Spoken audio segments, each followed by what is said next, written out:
Hello mga guys. Hello mga guys.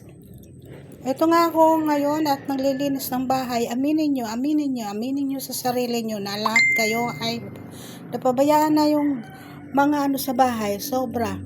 Lahat mula nang nag-cellphone tayo, mula nang nag-browse tayo, nag-vlog tayo, lahat ay nakalimutan na maglinis maghapon.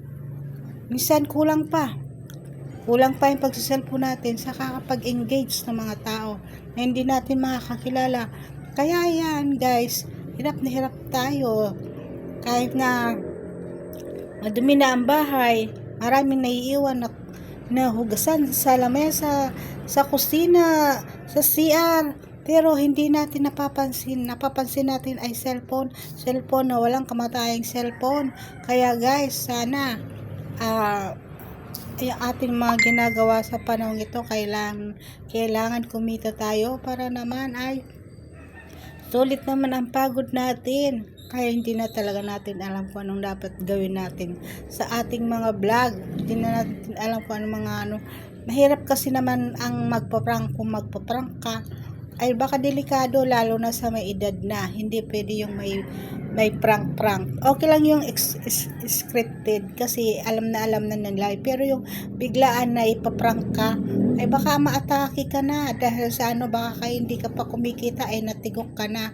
Ay baka lahat na lang ng pamilya mo kulang pang gastos. Kaya yung pagpa-vlog natin ay easy lang tayo. Wag na natin seryosohin. Wag natin na masyadong seryosohin ang pagbablog, lalo na sa mga edad natin na medyo mahina na tayo sa mga prank na yan.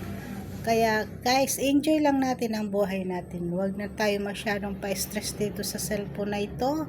At total, binibigyan naman tayo ng pera natin mga anak, mga kaedad ko. Huwag na tayong magawa ng mga prank pa na yan. Dahil baka kulang pa yung kinikita natin sa gastusin natin sa hospital pag yung nag-prank na yan. So guys, ito yung bulol yung host. Kahit kailan hindi ko maituwid ang aking pagsasalita. So guys, supportahan nyo na lang ako. Kung ano nakikita nyo mga vlog ko, supportahan nyo na lang. I-like, follow, and share nyo na lang. Subscribe na lang guys.